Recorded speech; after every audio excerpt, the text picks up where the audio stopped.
Tout d'abord, je voudrais vous remercier d'être venus si nombreux. C'est la première fois qu'on fait ça dans un contexte un peu difficile. Donc c'est déjà rassurant de voir que Festo compte pour vous. Donc c'est une très bonne nouvelle. Voilà, on est tous confinés actuellement, hein, mais sachez que Festo assure la continuité de ses activités, aussi bien activités de logistique. La force de vente est toujours disponible, donc n'hésitez pas à les solliciter si vous avez des projets, des questions, des interrogations, si vous voulez commencer à préparer les mois à venir. Voilà, Festo est disponible. Festo assure la continuité de ses activités. Aujourd'hui, on a créé un petit rendez-vous qui s'appelle Festo Today, donc ça va être relativement court, hein. Le but, c'est vraiment de garder le contact et de profiter aussi de quelques instants ensemble pour que Festo vous parle de aussi ce que Festo fait, ce que Festo développe, quelles sont les thématiques qui nous tiennent à cœur pour les années à venir.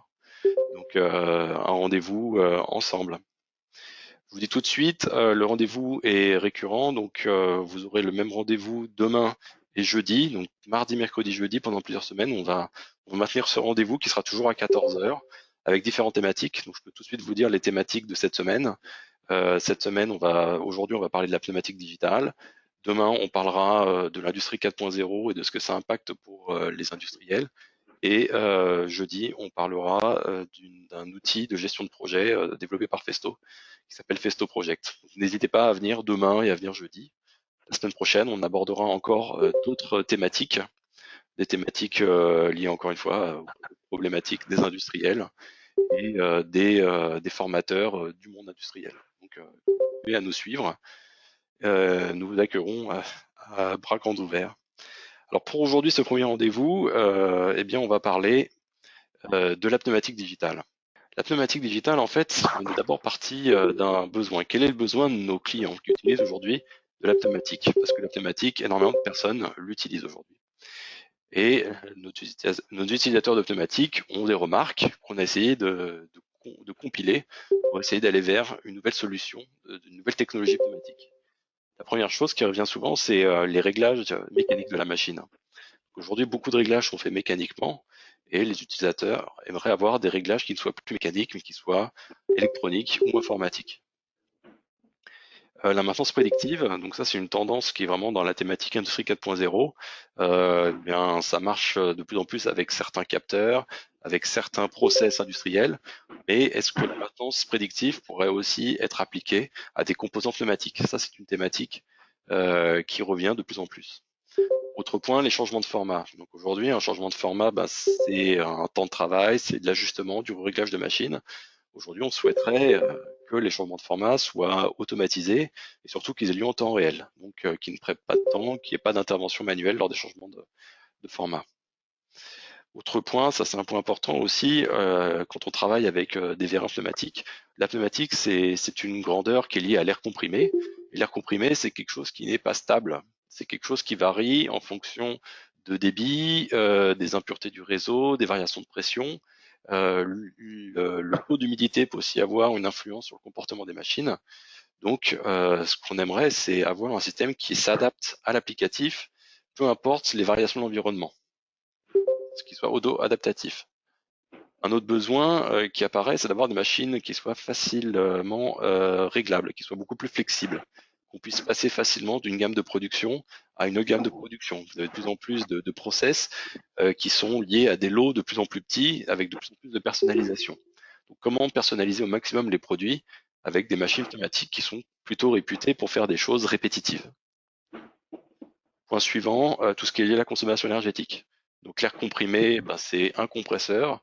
Donc forcément, c'est une machine qui travaille, c'est l'énergie qui est consommée pour générer de l'air comprimé.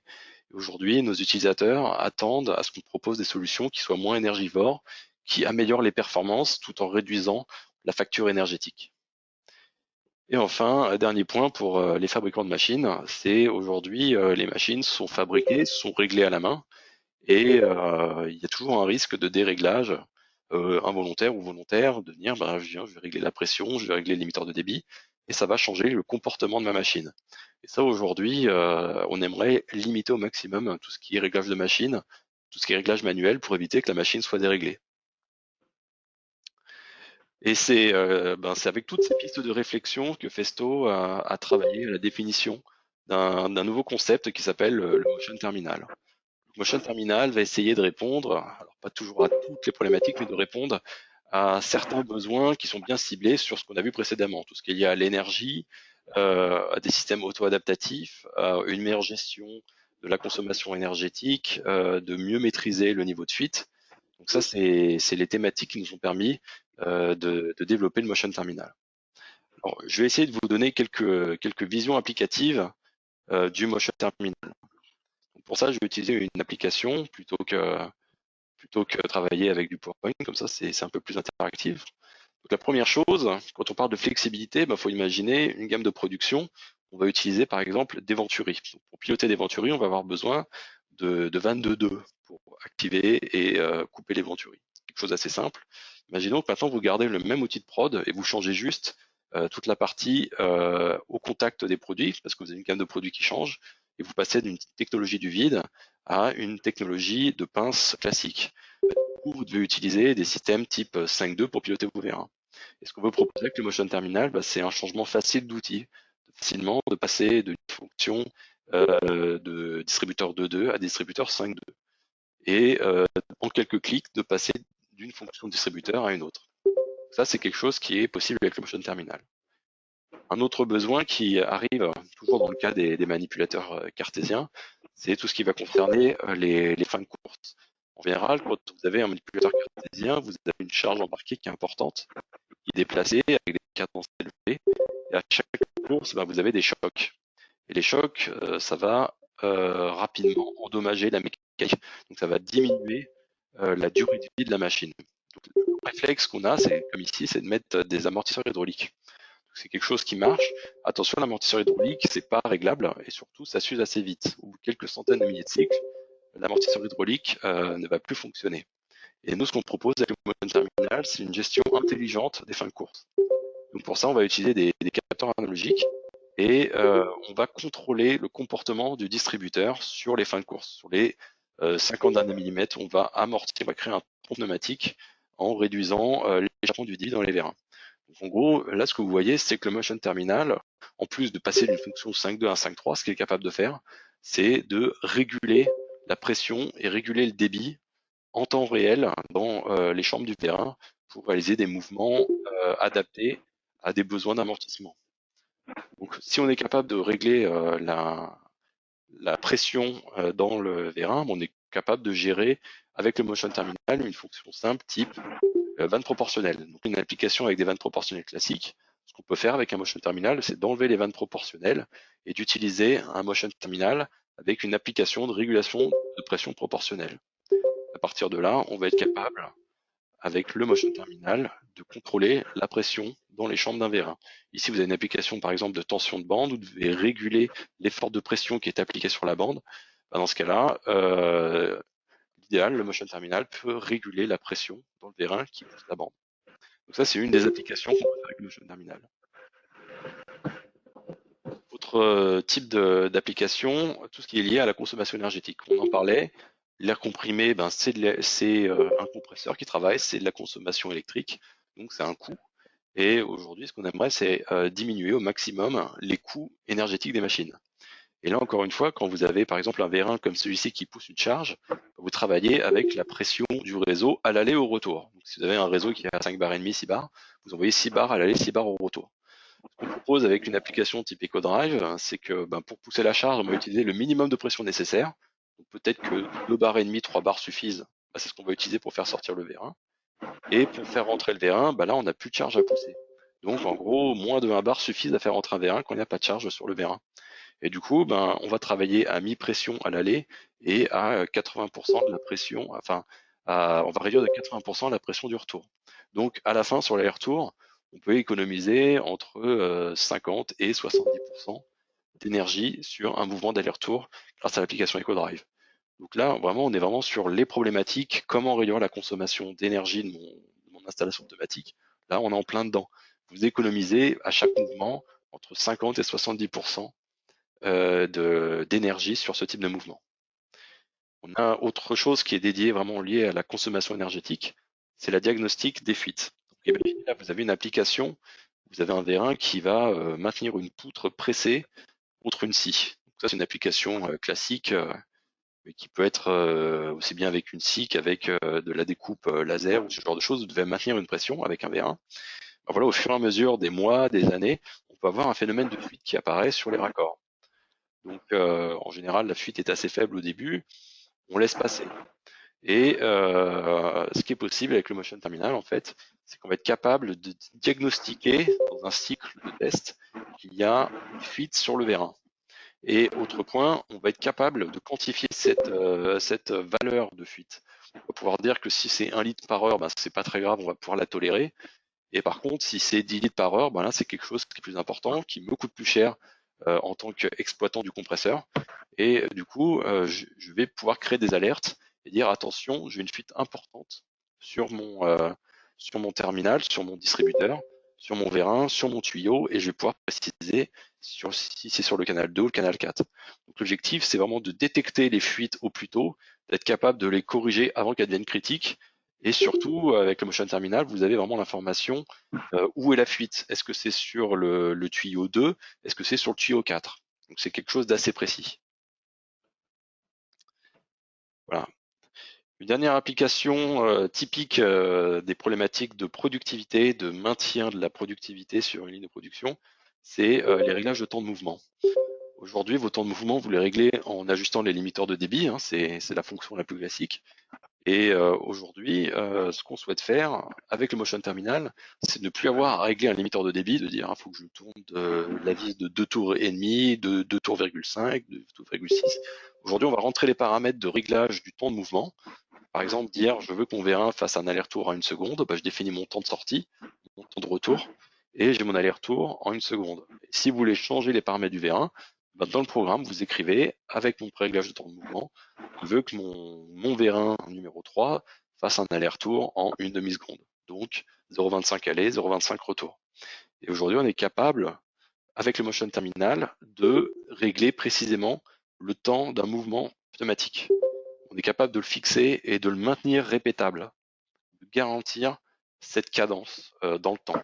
Et s'il y a des variations de pression, des variations d'humidité, le système va s'auto-ajuster pour maintenir la cadence. Donc ça, c'est un point important, c'est qu'aujourd'hui, pour le fabricant qui livre une machine à son client final, ben, il va pouvoir garantir que la machine va avoir la même cadence si personne ne touche au programme qui est dans l'automate.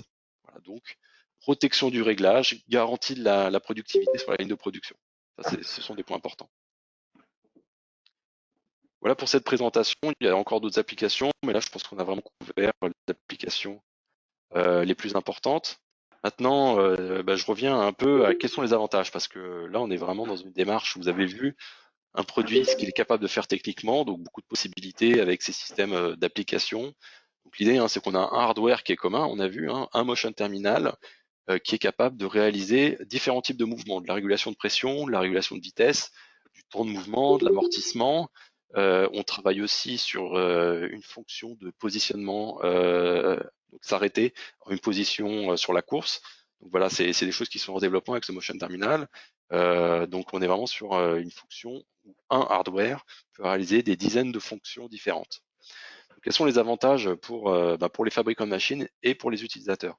Première chose, là on l'a vu, c'est la flexibilité. Vous avez, comme on l'a dit, vous avez un hardware qui peut facilement passer d'une gamme de production à une autre sans avoir à changer du matériel. C'est juste en changeant le programme, en changeant les applications software que vous pouvez passer d'une production à une autre. Changement en simple clic. Standardisation, hein, donc faut imaginer que pour réaliser tout ce qu'on a vu là, il faut aujourd'hui une cinquantaine de composants, hein. Il faut des distributeurs, il faut des vannes proportionnelles, il faut les limiteurs de débit, il faut des systèmes d'asservissement qui peuvent être complexes, surtout en pneumatique, c'est pas facile d'asservir en pneumatique. Donc aujourd'hui, on a une cinquantaine de composants pneumatiques différents qui sont digitalisés en un seul produit, en gros, pour faire simple. Donc au niveau stock, vous avez une référence en stock, c'est la vanne. Le reste, c'est que du logiciel. Il n'y a pas d'autre matériel à stocker. Alors au niveau de l'image, effectivement, si vous travaillez avec ce type de produit, par rapport à vos concurrents, vous qui fabriquez des machines, vous vous différenciez parce qu'aucun autre partenaire, fournisseur de solutions pneumatiques n'a de produits similaires dans son offre. Il n'y a que Festo qui propose un système aussi innovant, aussi différent de ce que propose la pneumatique conventionnelle depuis des années. Donc si vous travaillez avec Festo, ben, vous amenez à vos clients une réelle différenciation, une réelle plus-value, surtout si vous avez avec votre client des problématiques bien précises à régler que la pneumatique classique n'a pas su répondre, n'a pas su résoudre jusqu'à maintenant. Tout ce qui est lié à la sécurité, un point important, vos réglages ne sont plus physiques, hein, il n'y a plus de limiteur de pression, de limiteur de débit, de vanne, il n'y a plus de rien de physique, tout est numérique. Donc, vous avez quelque chose qui est complètement protégé. Si votre utilisateur ne peut pas accéder à votre programme, il ne peut pas dérégler la machine. Donc ça, c'est vraiment un point important. Vous protégez votre savoir-faire et vous verrouillez les paramètres et les réglages.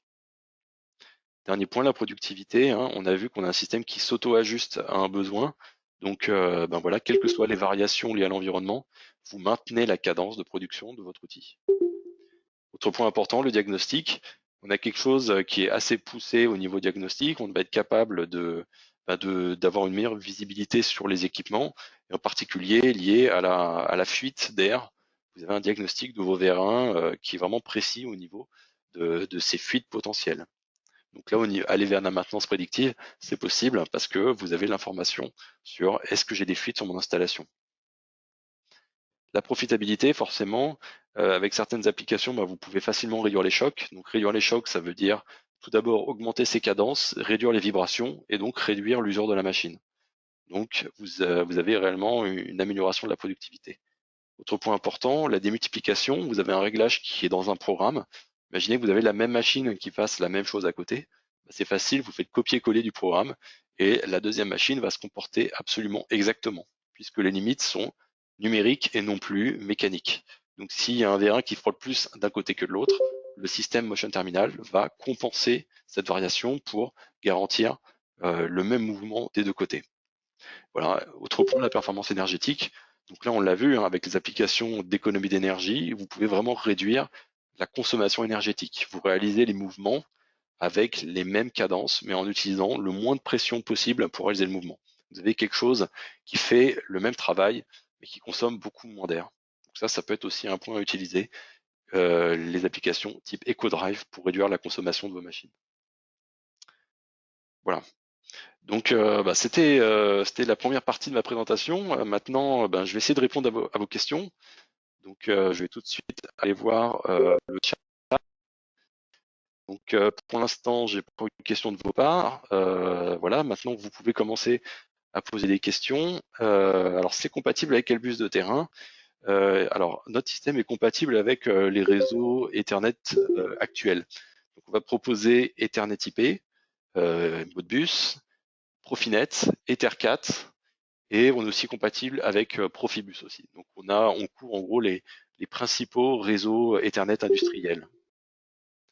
Voilà. Est-ce que vous avez encore d'autres questions? N'hésitez pas. Hein. Alors c'est gratuit les apps. Alors en fait on a un système qui n'est pas gratuit. On a un système où on va avoir en gros comment ça se passerait si c'était gratuit. Ça voudrait dire qu'en gros les apps sont gratuites, donc votre terminal peut tout faire.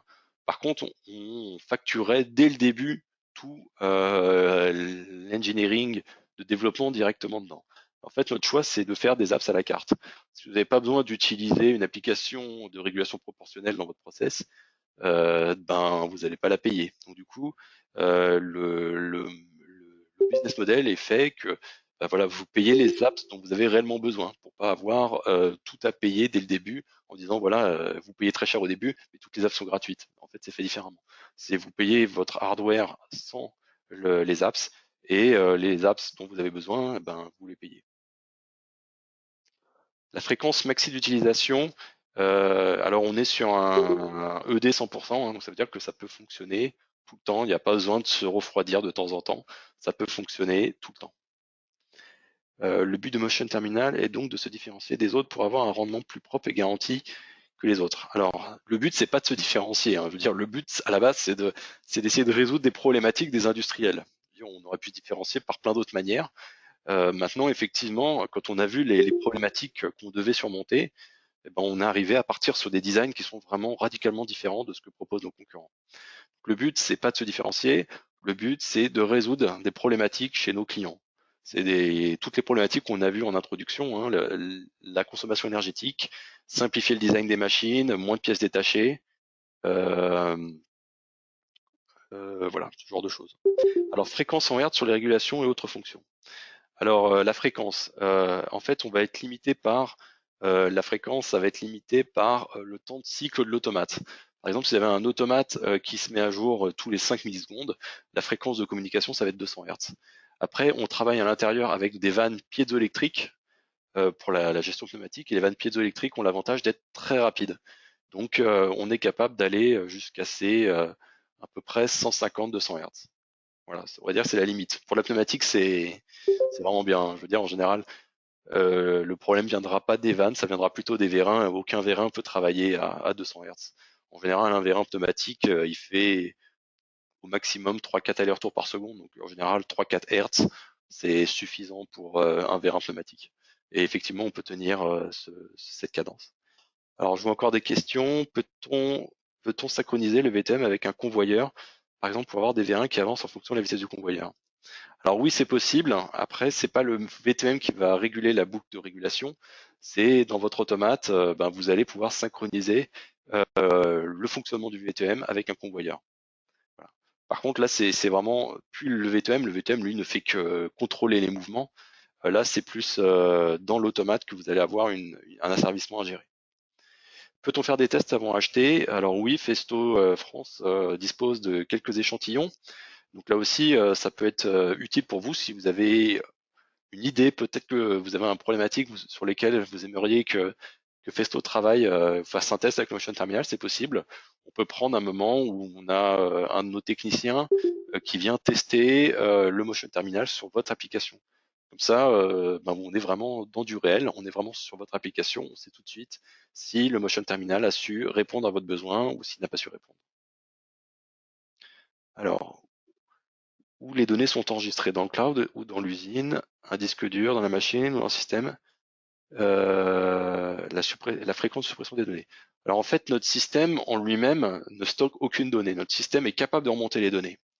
Donc les données vont remonter via le réseau. Donc si vous avez une machine qui est en Ether4, via Ether4, on est capable de sortir la donnée du Motion Terminal. Par contre, nous, on ne fait pas de stockage de données.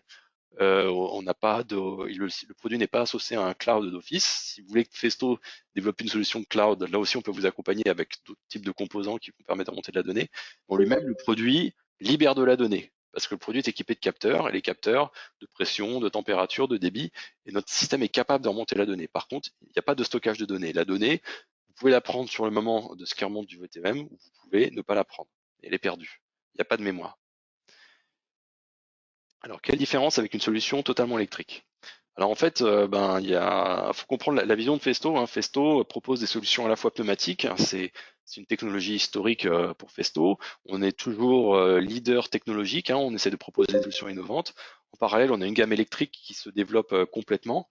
Donc Festo vraiment joue de façon transparente avec les deux technologies. C'est selon le besoin, on peut choisir l'une ou l'autre. C'est vrai que là, à l'intérieur du Motion Terminal, vu que c'est lié à la pneumatique, ben, ça va fonctionner avec des vérins pneumatiques. Donc si vous avez des endroits où il y a un environnement un peu difficile, un environnement où il y a des lavages fréquents, des environnements avec des vérins assez gros, parce qu'on sait que ben, avec un axe électrique, faire bouger une masse de 50 à 100 kg avec un axe électrique, ça va vite revenir cher, parce qu'il va falloir un gros vérin, un gros moteur et un contrôleur qui gère des très gros courants. Donc voilà, c'est vraiment selon l'application, l'axe électrique peut être plus intéressant. Et d'autres applications, ben, ça peut être la pneumatique qui est via le Motion Terminal qui est plus intéressante. Donc il n'y a pas l'un contre l'autre, Festo propose les deux. C'est deux solutions complémentaires, suivant votre besoin. Ça peut être une qui est mieux adaptée ou une qui est mieux adaptée que l'autre. Alors, j'ai encore d'autres questions. Avec l'app temps de trajet, Vérin, ça doit être jouable. Oui, effectivement, c'était une remarque. Alors, où sont stockés les apps quid de panne en cas de panne de VTM? Alors, les apps, aujourd'hui, elles sont stockées dans le Motion Terminal. Après, on en a quand même déjà pas mal dans la nature depuis quelques années. Le VTM, on n'a pas eu de panne pour l'instant. On a un produit quand même assez stable. La seule chose qui peut être défaillante, c'est la vanne. Et la vanne, ça se remplace facilement. Il n'y a aucune mémoire dans la vanne. La vanne ne sert qu'à réaliser ce que les apps demandent. Et les apps ne sont pas stockées dans les vannes, elles sont stockées dans le motion terminal. Maintenant, si vous avez un motion terminal qui casse, mais vraiment là où c'est la partie contrôle du motion terminal qui casse, ben, aujourd'hui dans la situation actuelle, vous perdez vos apps. Pour l'instant, c'est la situation actuelle, en sachant que notre service R&D est en train de développer pour avoir un espèce de sauvegarde, de point de sauvegarde des apps. Comme ça, sur un terminal qui casse, eh bien, on serait capable d'avoir juste à racheter le hardware et les apps sont stockées, on peut les recharger dans un prochain terminal. Donc ça, c'est des développements qui sont en cours, qui devraient être opérationnels assez rapidement. Voilà. Je vous garantis que pour l'instant, on n'a pas de casse sur la partie contrôleur. On a eu quelquefois des problèmes liés à la vanne parce qu'on avait un air de mauvaise qualité, on s'est retrouvé avec des limailles de fer. Voilà, mais c'est pas le terminal qui est défaillant, c'est la vanne. Et la vanne se change facilement. Alors, quelles sont les configurations? Alors aujourd'hui, combien de modules pneumatiques? Aujourd'hui, on a 2, 4 et 8. Après, on peut mettre une plaque d'obturation pour faire 3, 5, 7, 6. Aujourd'hui, notre standard, c'est 2, 4, 2 vannes, 4 vannes et 8 vannes. Alors, je regarde s'il y a encore des nouvelles questions. Quelle filtration préconisée? On recommande une filtration avec un air de qualité 744. Donc une filtration à 40 microns, c'est adapté pour ce type de produit. 40 microns, c'est un standard dans l'industrie, hein. Il n'y a pas besoin de filtration particulière. Le produit a un petit filtre qui va gérer une filtration un peu spéciale dédiée au pilotage de ces organes de commande piézoélectrique. Sinon, pour l'air comprimé qu'on met dedans sur le réseau, il n'y a pas de souci, l'air à 40 microns suffit. Alors, motion terminal égale îlot de vanne proportionnel. Alors ça peut faire un îlot de vanne proportionnel, hein. C'est possible de juste l'utiliser comme des vannes proportionnelles. Mais ce qu'on veut aussi dire, c'est que ça fait ça, mais ça peut faire autre chose. Parce qu'aujourd'hui, quand on parle vanne proportionnelle, on parle forcément de vanne régulation de pression. Et le motion terminal est capable de régler selon le besoin plutôt de la pression, plutôt du débit. Et surtout, ce qu'il est capable de réaliser, c'est à partir de la réglage du pression et du débit, de réaliser des applicatifs concrets. Donc plutôt la synchronisation de V1, de fixer un temps de mouvement, de faire de l'amortissement intelligent, s'arrêter en position. Donc voilà, à partir du contrôle de la pression et du débit, on est capable d'aller vers des fonctions plus poussées sur des composants pneumatiques. Voilà. Donc c'est pas que un îlot de vanne proportionnel. C'est bien plus que ça. C'est pour ça qu'on utilise des apps pour pouvoir adapter le hardware aux besoins réels de l'applicatif. Alors peut-on imaginer piloter avec ce système un moteur pneumatique à palette? Beaucoup de fuites avec des performances suffisantes. Alors c'est une bonne question. On n'a jamais eu de demande pour réaliser du pilotage de moteur à palette. Là, je ne peux pas vous répondre comme ça, il faudrait qu'on le teste. Tout ce que je sais, c'est que le terminal est capable de sortir un débit aux alentours de 500 litres minutes. Donc en gros, on pourrait dire théoriquement, si vous avez besoin de moins de 500 litres minutes, ça doit être faisable. Maintenant, je pense qu'il faudrait le tester pour voir si on arrive à bien réguler le couple ou la vitesse de rotation de votre moteur à palette. Ça peut être le coup de tester. Si vous vraiment voulez aller creuser, n'hésitez pas à contacter Festo et puis on essaye de mettre ça en place dès que c'est possible.